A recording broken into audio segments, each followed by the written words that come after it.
Oh, hello again. My name is Antoine Featherstone. I want to first take a moment to welcome each of you to the University of Michigan School of Social Work. I've been with the school since August of 2022, so coming up on 3 years here. This October will be 10 years with the university. I really enjoy our online MSW program and just want to welcome you to our community of learners. Um, I will serve as both your program manager and technical advisor in this program. So I will be here to guide you throughout the process and really looking forward to getting to know and work with each of you. Think of me as your contact person, your go-to, so that if you have questions, need assistance, I'll do my best to provide a solution or we'll find the answer together. But we have really grown as a school and as a program. So much of what you see today has been because of the feedback that we've received from students. And so that said, I want to walk you through the registration process because you'll soon be getting ready to register for classes. So I hope you all are excited and ready for that. Um, this is really meant to be more of an informal session. So if there are questions that arise or if you need clarification on anything, please feel free to stop me at any time. I know that sometimes being in this space, it can feel a little bit overwhelming with questions, but I want to tell you that more often than not, if you're thinking the same question, that there's probably someone else who wants to ask the same question as well. So feel free to chime in at any time. I'm going to do my best to monitor the chat. So if I miss something, please feel free to just bring it to my attention and I will, of course, answer it accordingly. So that said, I want to just give a brief outline of what our session will look like for this evening. Just we'll go through the pathway options for the online MSW program, review some key registration details, walking you through the process of reading your course planning worksheets, helping you find and search for courses using the catalog. We'll go through the registration process. We'll talk course enrollment petitions and what that process looks like. Um, Recently, we've started to address professional licensure in this session, just to sort of give you a precursor for what things you might need to consider depending upon where you're planning to practice as a social worker upon graduation. I'll address some of the frequently asked questions that we have and then just provide you with some reminders of things to expect coming forward. Does that all sound good for everyone? All right, so let's keep it going here. So first off, in the online MSW program, of course, we have a residential program, and then we now have a online version of the Master of Social Work program. The residential program has many more pathways. The online program has two pathways, so I do want you to keep that in mind if that comes up. And so those pathways are the interpersonal practice and integrated health, mental health, and substance abuse. Substance abuse, we call it IP for short. And then we also have the welfare of children and families, or the WCF pathway. One thing I will note is that as students in the online program, you can select either or. We do not allow students to select both. Just because of the timing constraints, it can be difficult to sort of get through the requirements for both programs. So you have an option of selecting either or while you are in the program. Many students get sort of hung up on it sometimes because it's like, I want to get all the information I can. But one of the things that we really stress as you will come into the program is and learn is that you have a lifelong opportunity to learn with this degree and with this profession. So keep that in mind. If you don't get everything here, trust me, you will have plenty of opportunities for continuing education, which is required for you to maintain your licensure as well. So be mindful of that. Okay. Now let's shift gears just to talk about some of the key registration details that'll be helpful for you to remember. So the registration date and time listed over in Access under your student business tile, and then also under the Student Center will display your specific days and times that you can register. And so this is very important. And I typically advise students set a reminder on your calendar, put it in your phone just so that you can actually register for the time that's listed there. More often than not, students sometimes miss this information because they fail to remember when their appointment is, and that can be very tricky and could, run the risk of you actually missing out on specific courses that you are required to take or may want to take while you are in the program. Okay. We also have a course registration guide um, that we'll talk about a little bit later as well, but I just want you to, of course, keep that in mind as a reference tool that you can just sort of glance at. It's in this document, in this Google Slides here, which I will share with you also. You all can keep it and just keep it as a resource as you are going through the registration process if there are any questions. So I wanted to just give you a visual of what you're looking for when you are in your student center. So when you land on this page, of course, it'll list more information. So you'll see like your name um, and all of your demographic information, essentially name, address, your UMID, all that information here. And so on the right-hand side of the screen, you will see what says enrollment dates. And so we say enrollment appointment or registration appointment kind of synonymously. So you will look here, and when you click the details, it'll give you a listing of the days and times in which you can register for courses for that specific term. So you all will be registering for courses in the spring summer 2025 term. I just want to highlight that because one of the things about the university is that we have a fall term, we do have a winter term, but spring summer we essentially have 3 terms. So there's a spring term, which is like half the spring summer term, a summer term, which is the other half, and then there's a spring summer term, which covers the period essentially from May to August. All of the graduate courses that you all will take in the School of Social Work are under the spring summer term. So just keep that in mind. Any questions so far? Good. Okay. So here's the online registration guide. Again, you will have access to this slide deck and can keep it for your reference. But essentially, it just sort of talks about some of the information that we're going to cover tonight, like your course planning worksheet, the course catalog, Wolverine access, the petition process, and then different questions that you may have coming up. One of the things I know that this session, we have a combination of both students who are in our full-time program and our part-time program. So if you are a part-time student, one thing that I will note here that's on this registration guide is that you have an option to register for upwards of 8 credits in a term. Now, the course planning worksheet essentially kind of alternates between 7 and 6 terms, 7 and 6 credits in any given term. Typically, the very last term, the 7th term, is about 5 credits, which is just field education and the social work capstone. But some students do take a little bit more depending upon their personal interests, their flexibility, and their availability within their schedule. So you do have that option. Again, upwards of 8 credits if you're a part-time student. If you register for more than that, that can result in some tuition implications, which could also affect your financial aid. So if you're part-time, make sure that you're registering for no more than 8 credits, because full-time status starts at 9. And if you are in full-time status, that changes the total trajectory of the cost of the program for you if you're a part-time student. So do keep that in mind. All right. So the course planning worksheet here, which we'll talk about, I'm going to allow you, and here's what I will do actually. Let me do this. I'm going to share this in the chat. There are a series of course planning worksheets here that you can search from.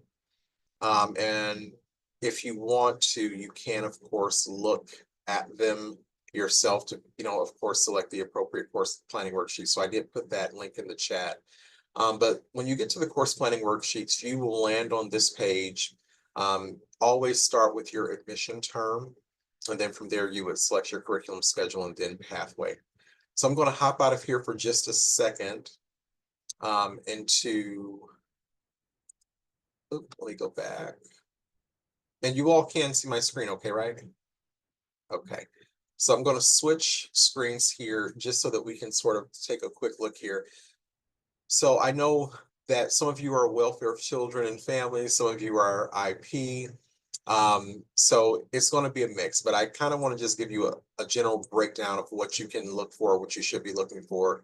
If you have any questions, again, stop me through this process. Um, if you can, like just by a quick show of hands, how many of you are part-time students? Majority. Okay, at least half of you. Thumbs up there. Okay. So a good number of you are part-time students. So I'm assuming if you're not advanced standing, the majority of you are probably master track, some advanced standing. If you're advanced standing, let me know. But the majority of you are most likely master track. So when you're coming to this sheet, of course, your spring, summer 2025 admission term, you would select the part-time online master track as your curriculum schedule. Typically, special programs is nothing we have to worry about. If there are specific things, if you are one of those students, you would just select the appropriate program. But more often than not, in the online space, the majority of our students are master track and typically IP. I will touch on the welfare of children and families, but I just want to kind of give you a brief rundown of sort of what to expect here. So for those of you who are in the interpersonal practice pathway, um, this will list everything that you need to take. So there are 45 credits required for the MSW degree, and that is spread out if you're part-time over 7 terms. On occasion, I do have students who um, complete the program in 6 terms instead of 7. If you are ever in that boat, or if you are even remotely thinking about that, um, we should have a conversation probably within the very first month or so while you are in your first term, just so that we can go through logistically how to make that happen. It does happen. So that would mean essentially 2 full years instead of 2 years and about 4 months. So just something to keep in mind. I do want to just share that option. Students do it. We just have to make sure that we get all of our ducks in a row so that we can support you in making that change if you're thinking about it. All students take what is titled Social Work 590, the Introduction to Social Work Practice. This course is co-taught with our MSW program director and myself.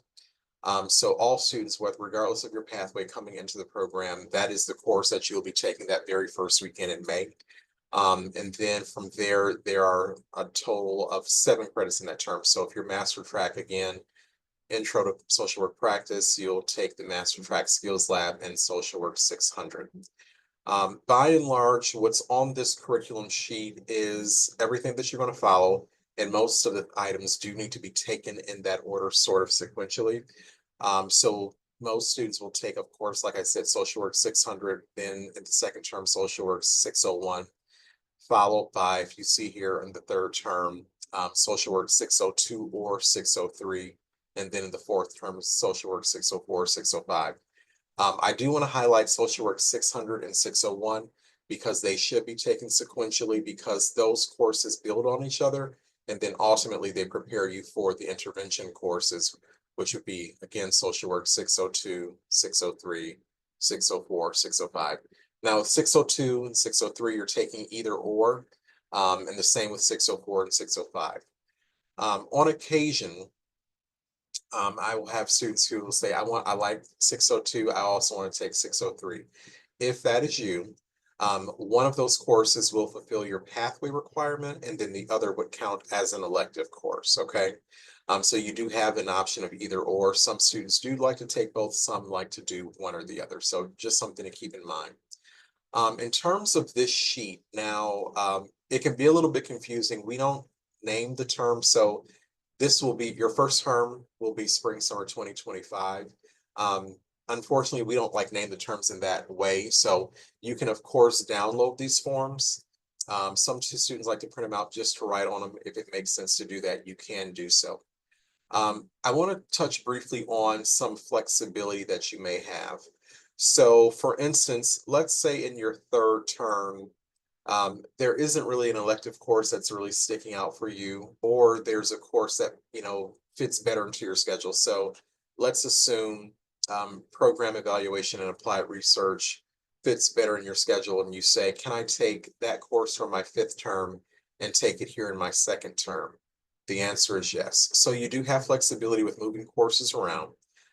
Again, if you are on the IP pathway, what I would recommend, of course, taking 600, you have to take 600 that first term, followed by 601. Field education typically stays exactly where it is on the course planning worksheet, but many of the other courses we can move around. So for instance, after you've taken 601, for instance, and you decide where you're thinking, I would rather take 604 or 605 in my third term instead of 602 or 603. That is something that you can do. So you have a little bit of flexibility and leeway to make changes to your schedule. If you notice here in the second term for the part-time students on the IP pathway, this term is 6 credits. So for instance, let's say there were 2 1-credit electives that you wanted to take in addition to the 3 credits that's already listed here. You could take 8 credits, and then in a future term, like term, let's see, term 3 here, you could reduce your electives by 2 credits and just take 1 credit elective, okay? So a little bit of flexibility. If it gets a little bit confusing, of course, I'm more than willing to talk with you one-on-one, or you can also always talk with your faculty advisor as well. But that's kind of the course planning worksheet in a nutshell. So does any of that cause any confusion, or if you have any questions, are we all good? I have a question, Antoine. Certainly, ma'am. I'm a full-time student, so it might be different, but I did notice when I was looking at the courses that I think it was 600 in the master track lab. I can't remember the number. For all of spring, it only had 30 spots in the class in all of the sections. And I noticed that the orientation 590 is like 90 spots. Does that mean that some folks aren't going to be able to get into those the first semester? Because now looking at this, I'm realizing part-time and full-time students have to take those. Yeah, That no, makes sense. no, I got you. So the 590 course is laid out very differently, so all students will take it. Yeah, Then in your case, let me just pull that up. Are you I'm a master? master track. Okay. So full-time master track IP, you're essentially following the same schedule. It's just more condensed. So you're taking more credits, for instance. Right.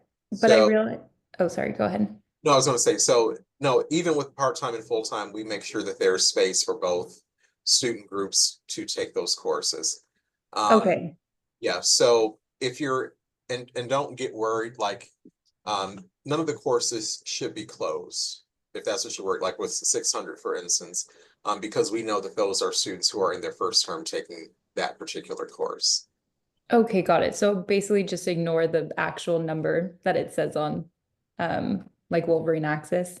Yeah, don't worry about it. Okay.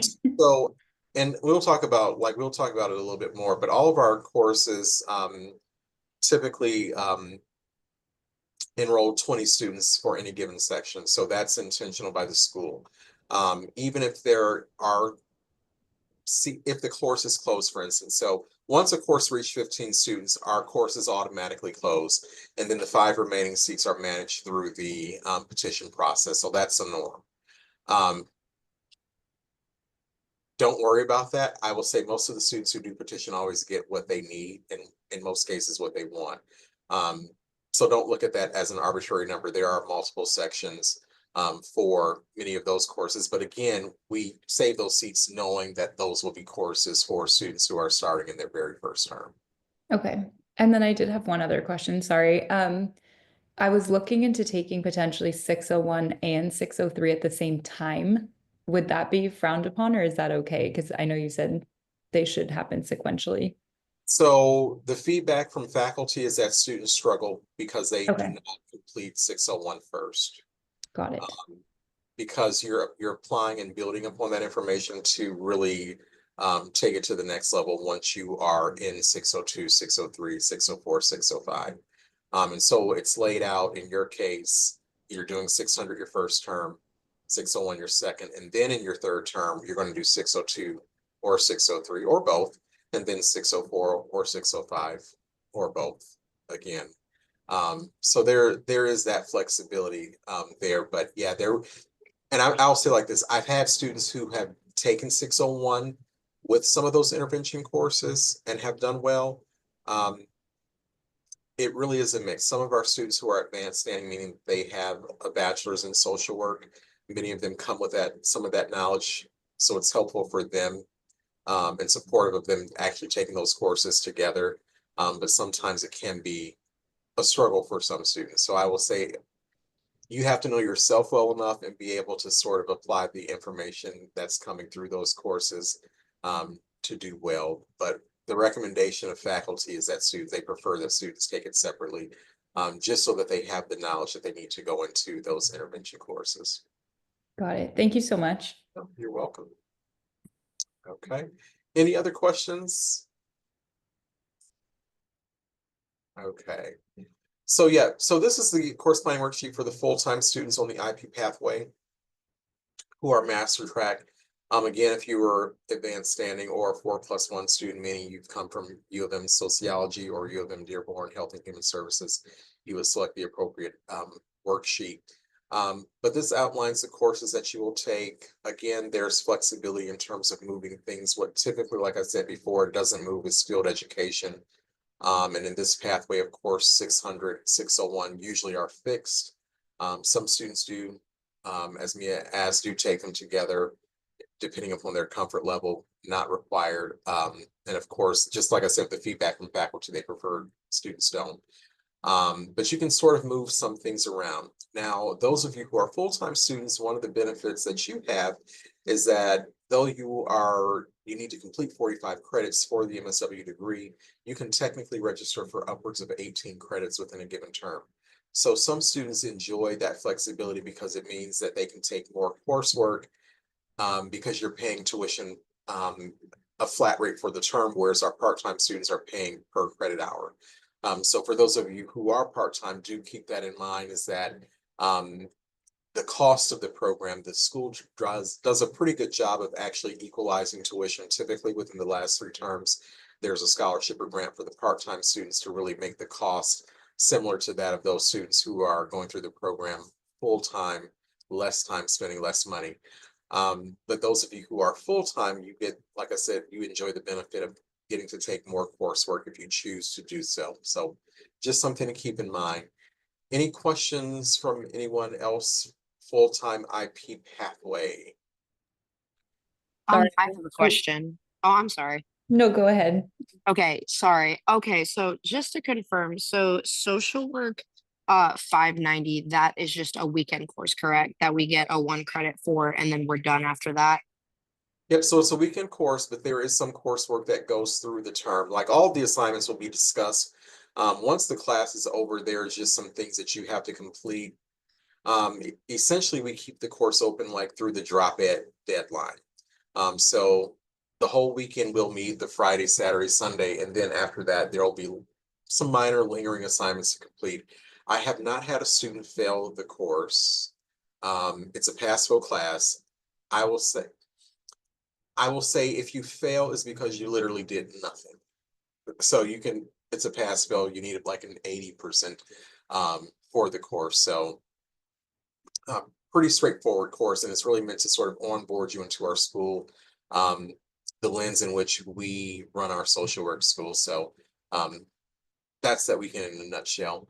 I saw after that, I believe Shelby and Mia, if you can unmute. You. Appreciate it. One question I did have was regarding sections. Um, and maybe the answer is just I need to wait and see until we register, but I'm on the West Coast, and one of the 2 sections for each of the courses works significantly better than the other. How have you addressed that in the past, or should I just try to grab it as best I can when registration opens? Yep. So, and we'll talk about that a little bit later in the presentation as well, when we talk about backpacking. So the most important thing is really to get the sections that you want in your backpack and like be ready to go and register for as soon as your registration appointment begins.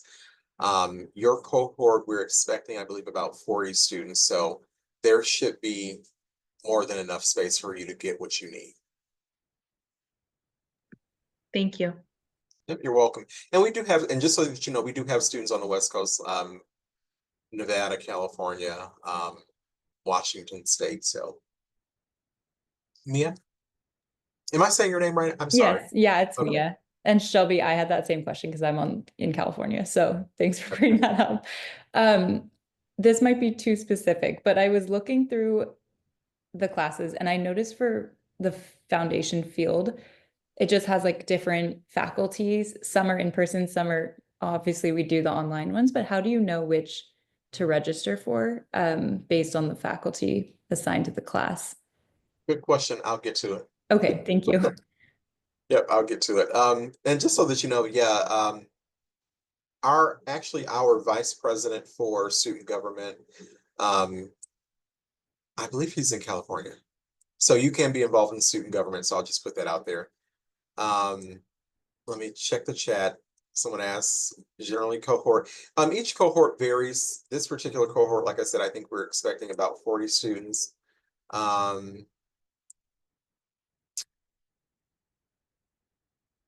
Electives, we'll talk about that. And we'll talk about 590. But yeah, so we'll talk about the field piece as well. I do want to jump over and just touch on briefly the welfare of children. Are there any welfare of children folks here this evening? I am. Okay. Let me pull that up. Kay, are you part-time, full-time? I'm full-time and I apologize. My name is Caitlin. Caitlin. My phone just changed that. No worries. Full-time, advanced standing or master track? Master track. Okay. Yeah, so similarly, you have some different pathway requirements, but of course you're taking 590, 718, 649 being full-time, and then your pathway required course is 621 and 630. I have some students who have flipped and done 622 and 630 just because it made more sense for their schedule. So there's a little bit more flexibility in the welfare of children pathway.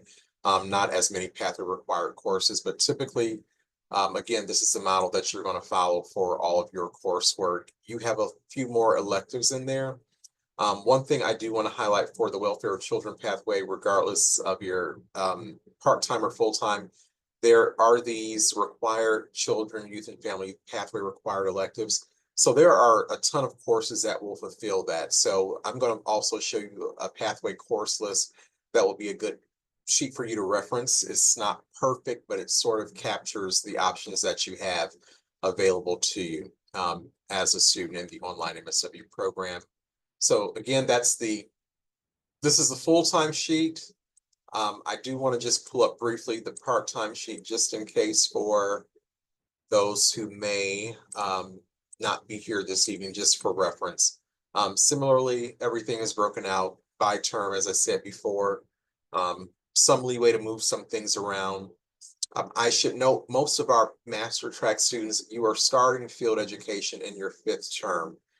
So your 4th term, I'm sorry. So keep that in mind. Field education for part-time students looks like this. You're completing foundation field followed by 3 terms of advanced field education at 4 credits each. So that equates to 2 days per week or 16 hours within a given week.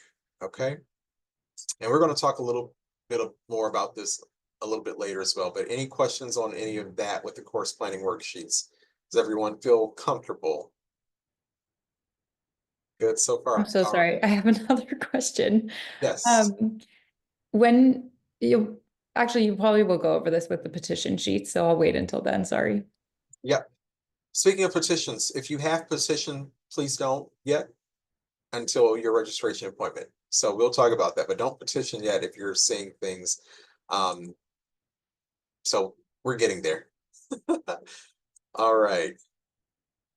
Let me get my screen back up. I have one question. I'm so sorry. Certainly. Okay, so I know that you said before, if you're a full-time student, you can take a maximum of 18 credits. Is that correct? Did I hear that right? Okay, Yes. so what would be the benefit of that for the full-time students? Would it just simply be to graduate sooner, or can you talk a little bit more about that? No. So You essentially you have to, as a full-time student, complete the program over 3 terms. So each term you're either taking like 14, 15, or 16 credits sequentially, depending upon how you lay out your courses. The benefit of 18 credits is that you can take more classes and still pay the same rate of tuition. Whereas if you are a part-time student, if you take more than 45 credits, you're going to pay for each of those courses because you're paying per credit hour.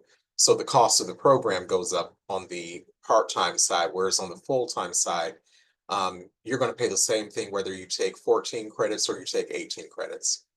So some students just like being able to take more courses that are of interest to them beyond 45 credits. That's essentially the benefit. You can pay, take as much as you want and still pay that same rate of tuition. It doesn't speed up your graduation. It just means that you have access to more course options if you choose to take more courses. Okay. Okay, thank you. No, you're welcome.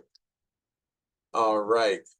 So I want to touch on this a little bit here, determining electives. So in short, an elective is any class that is not listed as required on your course planning worksheet. So you will see various symbols and things noted as being required, some things as being, you have an option like for the IP folks who will take 602 or 603, 604, 605. But you have a ton of courses that are available to you. Electives, we have courses that are 3 credit and 1 credit. The program has done a good job of building out many of the 1 credit electives. So it allows you to take multiple courses really on a variety of different topics, which many students love. Also, the 1 credit electives typically are either 5 weeks or they may meet over a weekend depending upon the course. So if there are 5 sessions, typically like either the first or second half of the term, the course will run for 5 weeks, meet for 2 live hour sessions. And so it's really beneficial and really allows you to sort of take a deep dive into whatever topic of interest that is being presented for that particular course.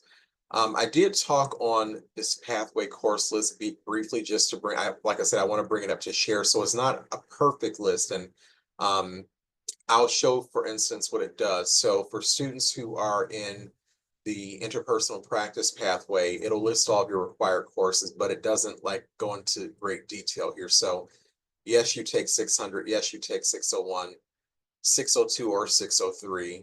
If you look at it visually, it's like, okay, I got to take both, but that's not the case. So you're going to take either or for 602, 603, 604, 605. And then as you go through the list, you'll see like all these courses that count as electives. The thing is that there are other courses that are listed here that don't say that they're electives. So for instance, 541, 542 are very popular courses in the program. Those courses do count as electives, even though it's not listed here.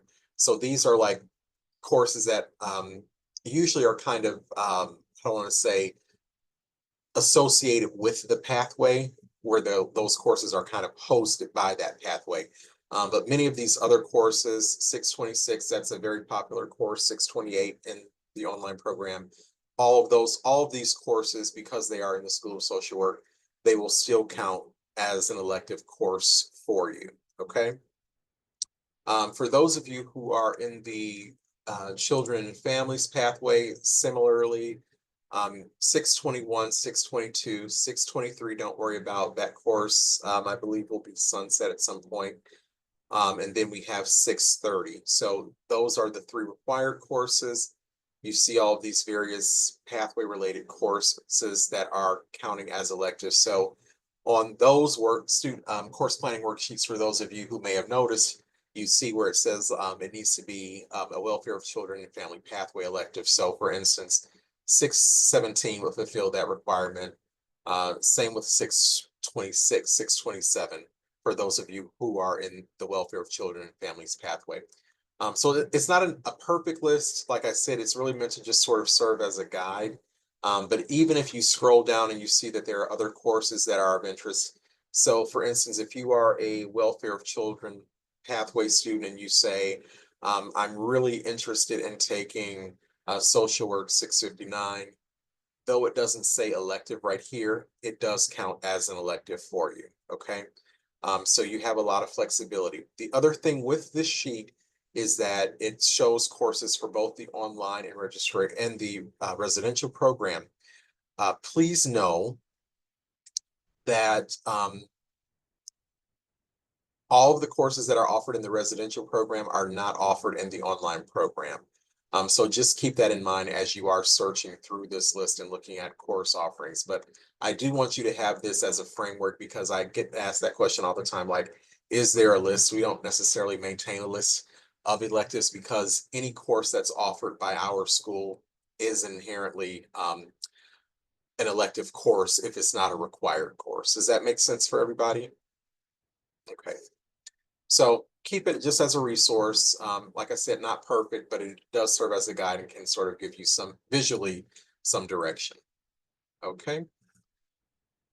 Any other questions about electives? Good. Okay. So let's talk about using the course catalog. So on the School of Social Work website, we have a catalog that we typically direct students to. It's a little bit more user-friendly than what's in Wolverine Access. What's in Wolverine Access can be a little bit confusing for some, just because of the layout. It's not the most user-friendly. I'll just put it like that. So more often than not, students do start here, and then what you can do is take a lot of the catalog number, or the not the catalog, but the course number, the class number, I'm sorry, the class number, and plug that into Wolverine Access as you're going through to select courses. So I'm going to share this link as well so that you can have it as a reference for registering. Will it be helpful? Let me do this. I do want to pull it up just so that you can at least sort of take a look at it. And so you just kind of want to be careful with it, but I do want to give you at least a visual of what to expect with it. So when you come to the catalog, you'll notice that there's a program type. I typically advise students don't touch that. What's best to use is just select the format online. The reason being that there are residential courses that are offered online that you can take as an online student. One other piece that I will share is that if you are living in the Southeast Michigan area, for instance, and you decide or you're interested in taking some courses in person as an online student, you can take residential classes on campus as well. So keep that in mind. But if you're just looking for exclusively courses that are offered online, if you select the online format, it'll pull up all of the courses that are being offered in the online space. And so that is one way of finding courses. It makes things simple. So if you were trying to decide on which section of 600 to take, for instance, you could take this 63143 class number, plug that into your backpack, and it'll pull the course up. So this does connect to Wolverine Access. It's just that it can be a little bit clearer here to take that information to put it in there. So you can, some students use Wolverine Access completely fine, no issue, but I just want to make sure that you have this resource as an option as well.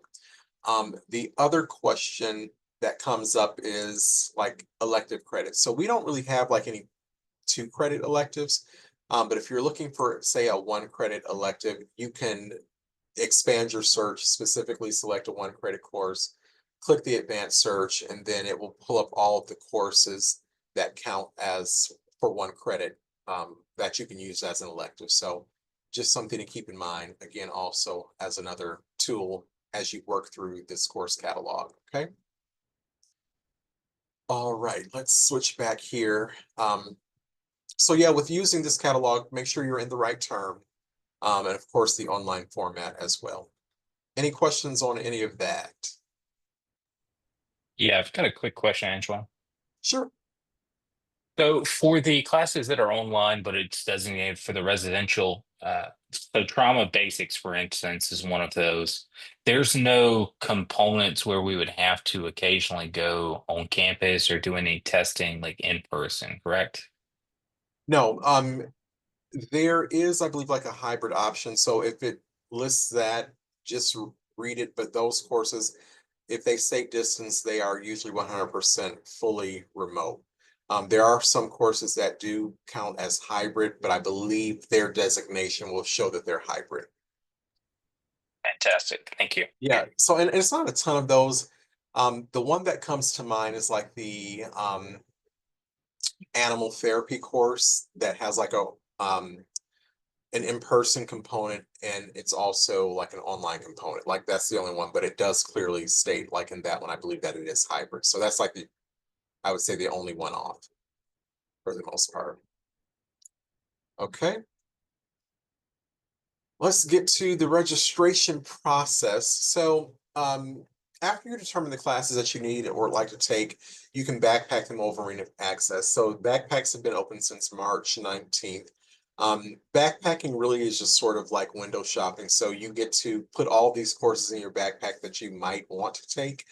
And then when your enrollment appointment becomes active, you can actually just check the boxes of the courses you want and actually register for those courses on the spot while you're in your backpack. So you have to make sure that you use that, you know, accordingly. I do have like an example listed here in terms of what are the online sections. So all of the online courses have a section number that starts with an 8. So if you see social work 801, social work 747 section 802, that designates that it is a fully online course. Whereas you see some residential courses that are online, they'll have a separate section number that starts with a 0. Okay. So in searching for classes, and I do want to make this known for those of you who are starting this term, this registration cycle, you are registering for 2 terms. You're registering for spring, summer 2025 and fall 2025. I'm going to repeat that. You're registering for spring, summer 2025 and fall 2025. So that means when you're looking at your course planning worksheet, you should be planning for term 1 and term 2. Okay, so just keep that in mind. So when you get into Wolverine Access, and this is like how you would search for classes in there, this is just a screenshot. You're going to select the appropriate term. In the subject box, you can just type SW for short, and then check 500 and above. Oftentimes, students will check the box to show only open classes. Don't do that because, for instance, there may be a class that has 15 seats that have been, you know, utilized, or where 15 students are enrolled. That course will close, which means if you check that box, it won't show up on your list. So don't check anything for that matter. Just check the 500 and above. You can select the instruction mode of distance if you're wanting to find just online classes, okay? But do not check the box for show open classes only. Do not check that box so that you can get a full listing of everything that's being offered, okay? And it'll give you a very massive list of courses. That list will look like this. Now I've collapsed all. If you don't collapse all, it will show every section of every course. If you're looking for very specific things, it's easier and much cleaner to collapse all, and then you can go to the course that you're looking for and look at those various sections so that you can make your selection when you're backpacking courses, okay? So I did that here with social work 602, for example. On the right-hand side, I just put a couple of notes just to serve as reminders. So the on-campus sections, as you see here, with social work 602, section 001, 2, and 3, those are the in-person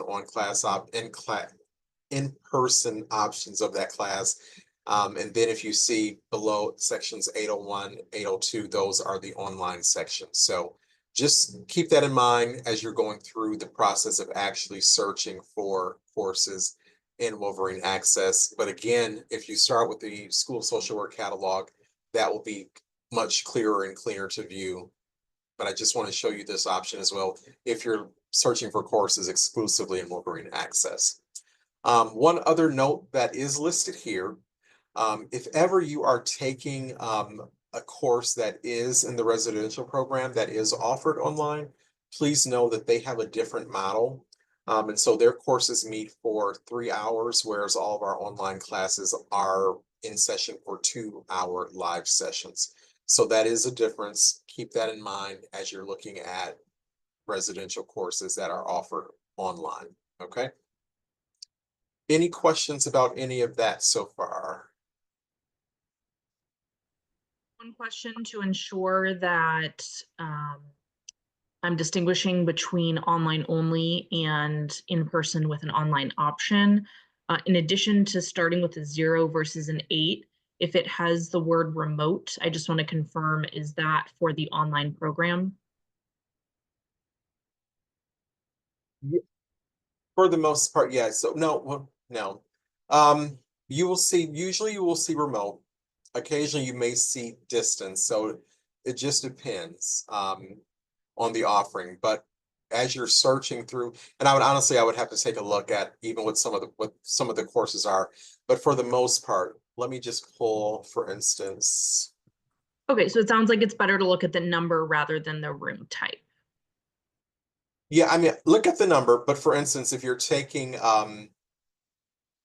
social work 540, for instance, it's a residential course, but it says online in the school social work catalog. It may appear different in Wolverine Access. So it may say distance and then it may say remote, depending upon different factors that are sort of like beyond our control, I would say. It just sort of the language that's associated with the system. But check Wolverine Access, and then you can always reference the school social work catalog as well, because it'll be clear in there for sure. Okay. But for sure, if you're looking exclusively for just online courses, those courses with the 800 section number are your easy to find, easy to go to in terms of making that determination. Okay. Thank you. Yep, you're welcome. So I do want to touch on field education and what that looks like in terms of registering. When you're searching for classes, and let me go back here to this screen. So field education, like if you keep these selections, field education will not come up. Field education is considered an independent study course. So when you're in Wolverine Access, you have to check this box that says to include independent study classes, and then that will bring up the field education courses, which would be 515 or 691. Okay. Keep that just in the back of your head. I'm going to also share this brief sort of it's a quick reference guide of kind of all of the questions that I've been asked about field education. All of this information comes from our student guide. But like I said, these were just more of the frequently asked questions that I had regarding field education. You can keep it and bookmark it as just a general resource guide for you to sort of navigate through field education, how to register, what is the difference between 515 and 691, that sort of thing. Yeah, all right, I just shared that in the chat. In short, 515, you're kind of learning a lot of the skills needed to be effective in field education. So it's more so you're the apprentice, you're observing, you're watching, and then 691 is the application of that knowledge where you actually become the provider. So you're more hands-on doing the work yourself, typically independent while you are in 691. So for all of you, I know this question was getting ready to come up. I think this is what Mia was getting ready to ask. If you are unsure, and most of you probably will not know who your field faculty member is, in those cases, we advise all students to register for Section 888. And what will happen after that is the School of Social Work Registrar and then the Office of Field Education will collaborate to assign you to the appropriate section. So it's nothing you have to do, but just register for the 888 section, and then you'll be placed in the right section at a later date and time. For those of you, I would say more for the full-time folks, as you're registering for both fall, for spring, summer, and fall, you can still select both sections of 888. If you do know who your field faculty member is, you can select their section. That's totally fine. But just in the event that you do not know who your field faculty is, select the 888 section. And like I said, that will be taken care of at a later date for you. Okay. And can I ask a question on that? Yes. For that class, there's no like time we meet that we have to coincide with our other classes, correct? To make No. sure they don't overlap. No. So, and just so that you know, and all of this is on that sheet as well. So you register for field to essentially track your hours. Got So, it. like to give you a breakdown, for instance,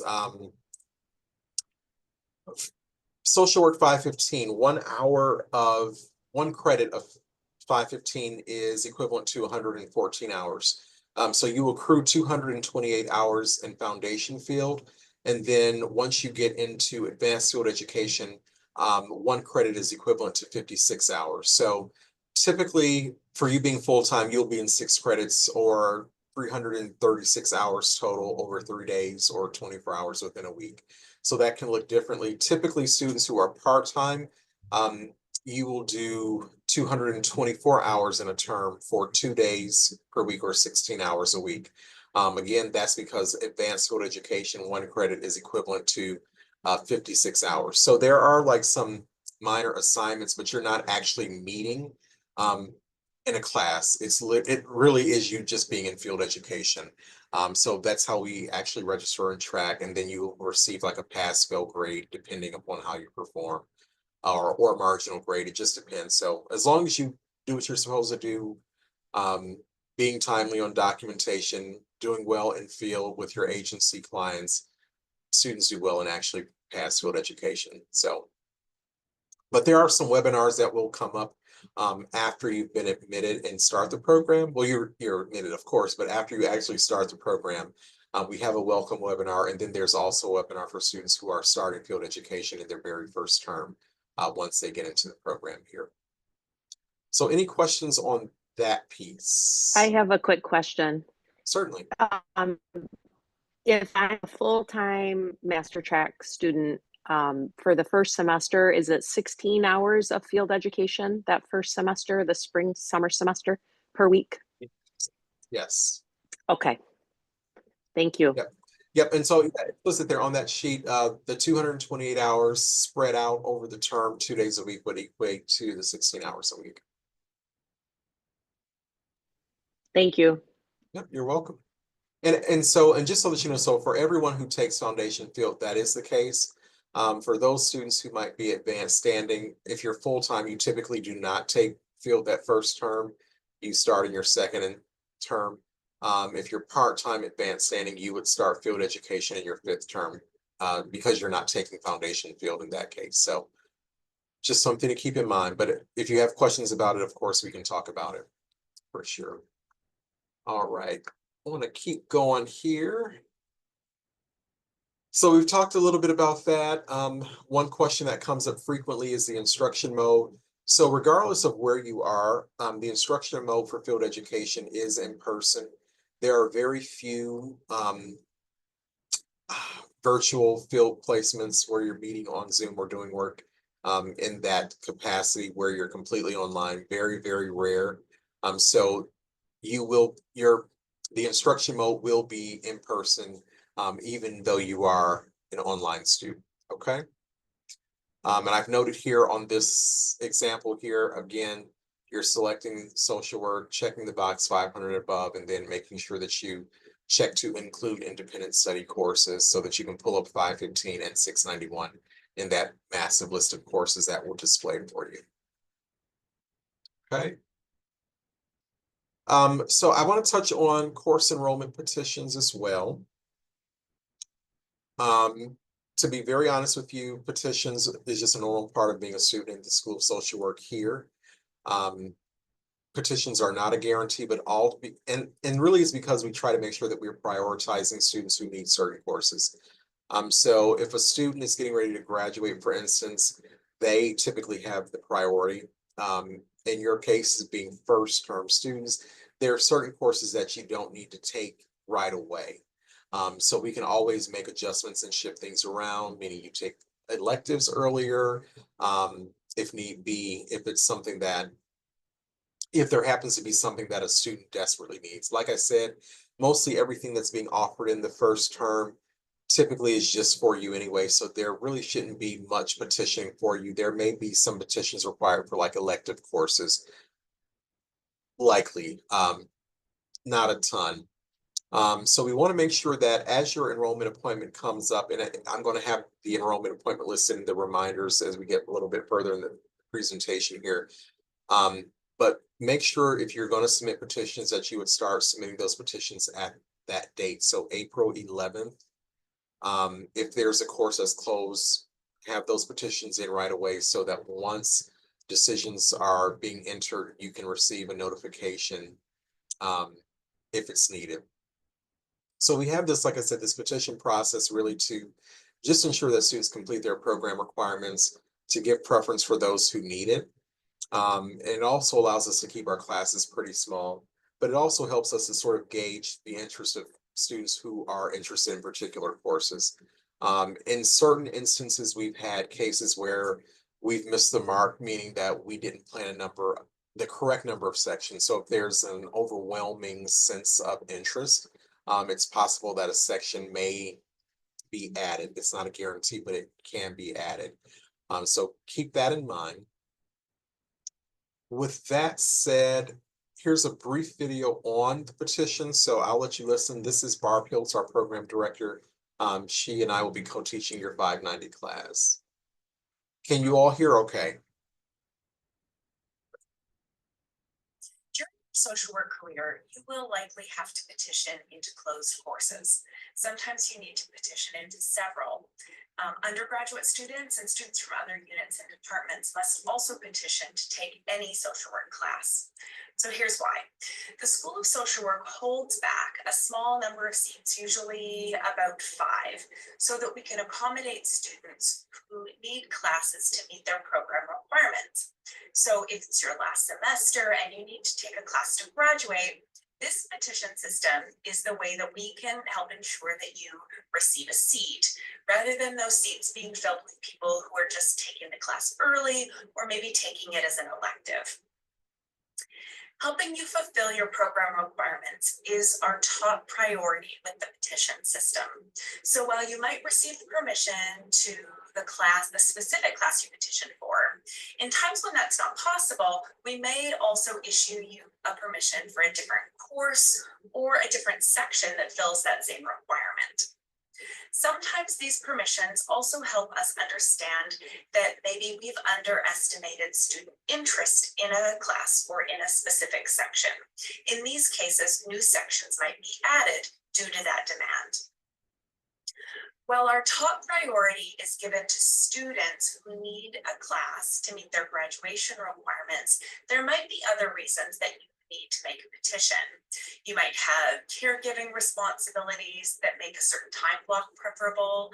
You might prefer a section because it works best around a job or a field placement. We try our best to accommodate these things, but it isn't possible in every case. In terms of completing the form, please make sure that you complete it in its entirety. Your request to enter a closed course will be reviewed by the MSW program director, who will make a decision.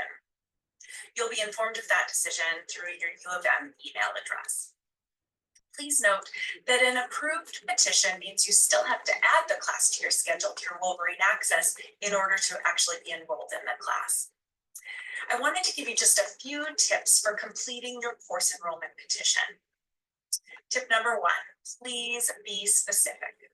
Provide all of the details that are necessary to explain why you must be considered for a specific course and a specific section, and you'll provide that in the narrative box. Sometimes students write something vague like, I need this class to graduate. It helps us to know why that specific section is needed. And if you have a choice maybe between a couple of classes, why does it need to be this specific one? Second, please be flexible. If more than one section could work for you, you can petition for your preferred section, but in that same narrative box, include all the other options that could work for you. Third, please know that we don't give preference based on preferred instructors. If there are spots available, of course, we'll allow you into a closed course based on your preferred instructor, but other needs are given priority. And finally, course instructors themselves don't have authorization to grant permission to students to enter a closed course. So please don't email them asking them for permission. So again, we know that petitioning takes time and it can add an extra layer of complexity to your course enrollment process. But the system helps us ensure that people get the classes that they need to graduate. Flexibility and patience are key social work skills, so please try to be patient and flexible as we sort through your requests. Okay. There we go.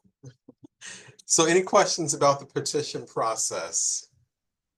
I do have one, and I'm happy to stay on after if it makes more sense because it's too specific. I don't want to waste people's time.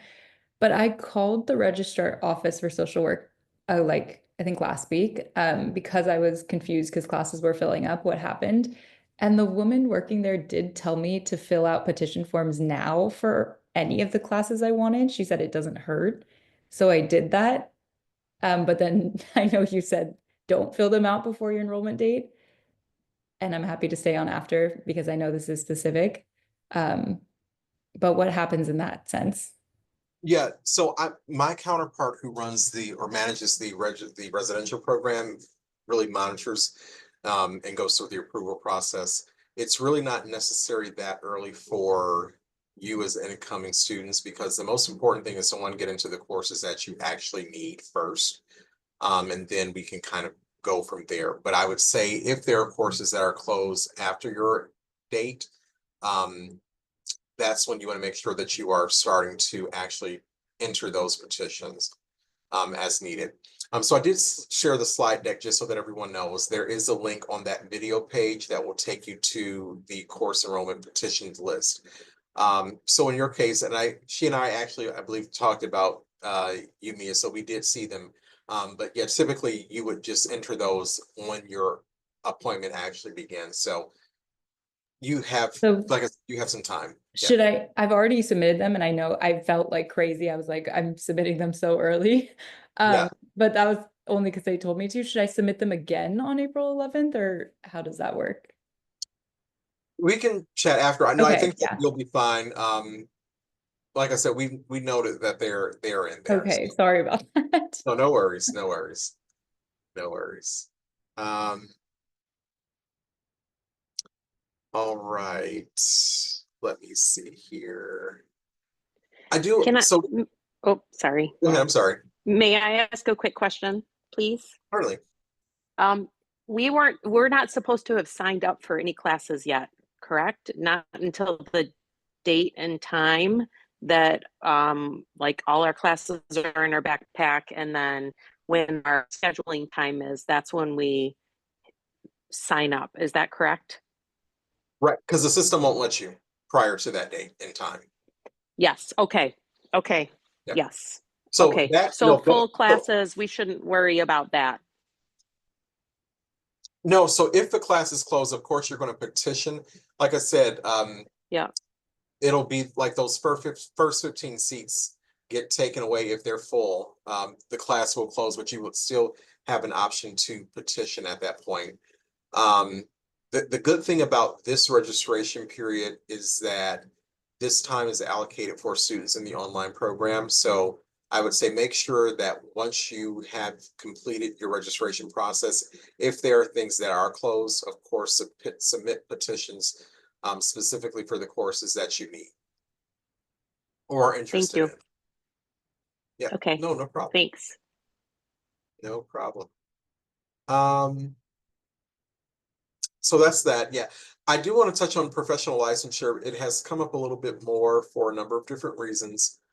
And so licensure varies from each state, 50 states. So each state has, the right to regulate how social work practice functions in that region. That said, it's really important for you to have a sense of, what courses you may need to take and those educational requirements. Our Office for Career Services is a great resource if you do need some specific help. But it matters to you because, like I said, each state has its own licensing board application process, has various requirements. Depending upon the state you are in, you may or may not have to take certain elective courses. So you want to keep that in mind while you're going through the, MSW program. If there are specific things that you need to take. So for instance, if you are in New York or California, there may be specific courses. If a course was to be closed and you were completing a petition, that's an important detail. I need to take this course because it's required for licensure in my state. Like that's a good piece to put in a narrative, for instance. Make sure that you review the licensure requirements and the application for your state you plan to practice in. There may be an exam required for licensure. So if it is, make sure you find out which exam you must pass, and then check in with the licensing board of your state where you plan to practice to determine if you can start the application process while you're in school. In some cases you can, in others you need to wait after your degree has been conferred where they can actually see that MSW degree on a transcript. So just keep it in mind. It can come up. Just want you to be best advised, okay? Frequently asked questions. So in this program, you will have a faculty advisor and you will have me, your technical advisor. So the faculty advisor will be assigned. I'm not sure that they have been assigned just yet. But within Wolverine Access, like where I showed you where the enrollment appointment is, below that, on that right-hand side, I believe it's right below it, or maybe a couple boxes below it, there's a box that will list your advisor. So that's where you can find them when they are listed. Your faculty advisor is really someone who is helpful in terms of helping you with questions related to classes and how that might impact your choices as you go through the professional process of the educational process to become a professional social worker. So they're great to have those connections and conversations with because they can best prepare you in that regard. Think of me to really help with more of the scheduling aspects and moving things around, working through that course planning worksheet if you have questions. If you have questions about what's required, what's considered elective, things of that nature, I can help with that. So now I'm going to be very transparent with you. Faculty advising models can be very tricky in schools. Number one, faculty are doing research in most cases. And so many of the students that they work with often are folks who are PhD students, meaning that they've had an option to select folks who are really of interest to them because they share a certain interest in research, things of that nature. That said, it's a mix. I have some students who have phenomenal faculty advisors, and I have some students who have never talked to their faculty advisor while in this program. And so I become that de facto faculty and technical advisor. And it's not a bad thing. You can get through the program significantly and without any challenges working together if we need to. If there are things that I have questions about, I always will tap into our program director for direction if it's sort of beyond my scope. And particularly that's in the area of like what classes may make the most sense. And even in that case, we always advise students that the way the curriculum is laid out is really meant to help you be a generalist, well-versed social worker. The pathway gives you the foundation, the electives enhance everything that you're learning at the pathway level. So it, just elevates your learning. And then again, your learning is not going to stop here. You're going to have to take courses after this to maintain licensure. So there's always continuing education. Where it may matter to really have a faculty advisor relationship is if you're thinking about a doctoral program. Most of my students are not going the doctoral route. So they can usually go through this process of managing what they should take by themselves pretty well or working with me. So I just want to share that and just be totally transparent. It's a mix. It's not perfect. But those students who do work with me, we do very well. We will get you through this program in short. But you will be assigned a faculty advisor. So if there's ever a situation where you are reaching out and you're not hearing anything, let me know or copy me on those messages. I'm here for you as a resource. They may reach out, they may not. I don't know. That's not typically what we like. We do want students and faculty to engage. But like I said, it doesn't always happen. So I just want you to know that as you're coming into this program. So that's that. Other frequently asked questions. Can I take classes in other colleges or schools at U of M? Yes, you can, but you must make sure that you meet that colleges or schools enrollment requirements before you register. So there are a ton of interdisciplinary courses here at the University of Michigan at the graduate level. Those courses can easily be found often because there is a prerequisite. So if the prerequisite is like graduate standing status, those are courses that are typically open to all students across various disciplines, various schools here at the University of Michigan. If there are specific courses where there may be prerequisites, it may be difficult to get into those courses. So just keep that in mind. But if you're looking at in terms of a general prerequisite, graduate standing status is easily the easy go-to in terms of finding out which courses you can take if you are like here in the Southeast Michigan area and can actually show up to courses in person. There are some online, so you would just have to navigate and take a look. So I did my master's in higher education right next door at the School of Education. And so I did coursework here in the School of Social Work in person. I also did some coursework at the Ross School of Business. Ross has courses that are open online, some that are accessible for students. School of Public Health, and there are a few others. So you just have to take a look. But like I said, make sure that you meet that school's requirements if you're interested in taking their courses. What happens if I register late? So if you miss your enrollment appointment, and again, the enrollment appointment will be open, but if you're not registering at the time of registration when your appointment opens, you really could miss out on the days and times in which you want to take classes. So I'll be extremely honest and upfront with you about that. Classes fill quickly, so backpack everything that you need. Again, you're registering for 2 terms, spring, summer, and fall. You're registering for spring, summer, and fall. So make sure that you're registering for both. When do you register for classes? So during the fall term, you will register for winter term classes, but we are like right now currently in our winter term right now. So this is why you're registering for both spring, summer, and fall term classes. The way in which the system functions, we don't have an option to do 3 enrollment periods, so it's broken out over 2. This is a link to the petition. So if a class is closed, what can you do? You can fill out a course enrollment petition by or after your enrollment appointment date. So make sure that you do that. In order to use that petition system, you have to be logged in with your U of M credentials. So it's like you can't click the form and be signed in like into a general Gmail or Yahoo or whatever type account. It has to be your U of M account that you're signed into so that you can actually access that page and not enroll, but complete the enrollment form for the courses that you're interested in taking. You will see that there is a wait list out there for courses. The School of Social Work does not use the wait list function in Wolverine Access. So you will need to petition for whatever class is closed, okay? All right.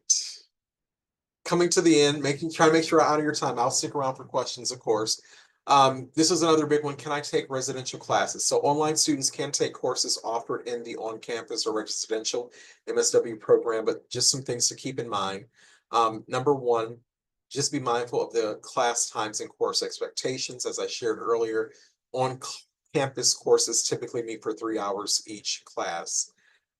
Second, and most important, is the instruction mode of the class, online or in person. So in-person courses requires you to actually attend class on campus here in the School of Social Work building. So if you're thinking about that, again, these are the courses that have a section number 001, 2, 3, and so forth. This means that you should live in Southeast Michigan and be able to regularly attend classes, okay, if you're taking an in-person course. Online courses offered, whether in the on-campus or a residential program, can be taken from anywhere, okay? Again, remember that those classes that are in the residential program, they will have a typically a 3-hour session, so just keep that in mind as well. Any questions about that piece in terms of the frequently asked questions?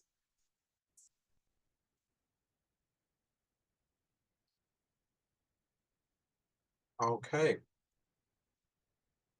So we have some essential foundation classes that come up. So all of you who have taken the master track, you cannot take any of these courses listed here because these courses make up the master track. So the content comes from these courses. So if you take any of these courses, you will not receive credit for your MSW degree.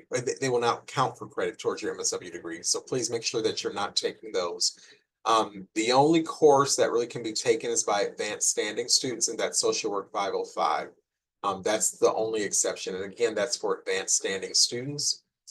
For our 4+1 students, most of you will cover that in your as undergrad students before you take or actually start the MSW program. So those are just something to keep in mind. Like I said, you have the link so that you can reference this slide deck as much as you need. A few reminders. Backpacks opened on Wednesday, March 19th, so you can start backpacking courses. And for the most part, your enrollment appointments should begin on April 11th, Friday at 2:30 p.m. Eastern time or thereafter. So whatever is in Wolverine Access should be accurate and correct. If you are running into any issues or something looks off, please let me know. I did have some students who had some wonky issues like their spring summer 2025 enrollment date set like May 6th or something. So if you've run into that, please let me know right away so that we can get that taken care of. The same is true for the fall term as well, but everything should properly reflect Friday, April 11th, 2025, starting at 2:30 p.m. On this Thursday at 6 p.m., we will have the admitted student session. So you'll get to meet all the folks who sort of support the online MSW program from the Office of Student Services and Enrollment Management. So that's like the admissions and financial aid folks. You should be able to see someone from the Office of Field Education. I'll be there to provide a welcome again as well. And then lastly, our Share, Explore, Engage, Discover, or we call it SEED, orientation weekend with Social Work 590 will begin at noon on Friday, May 2nd, 2025, and run through Sunday, May 4th, 2025. That is a required weekend. It is a required course.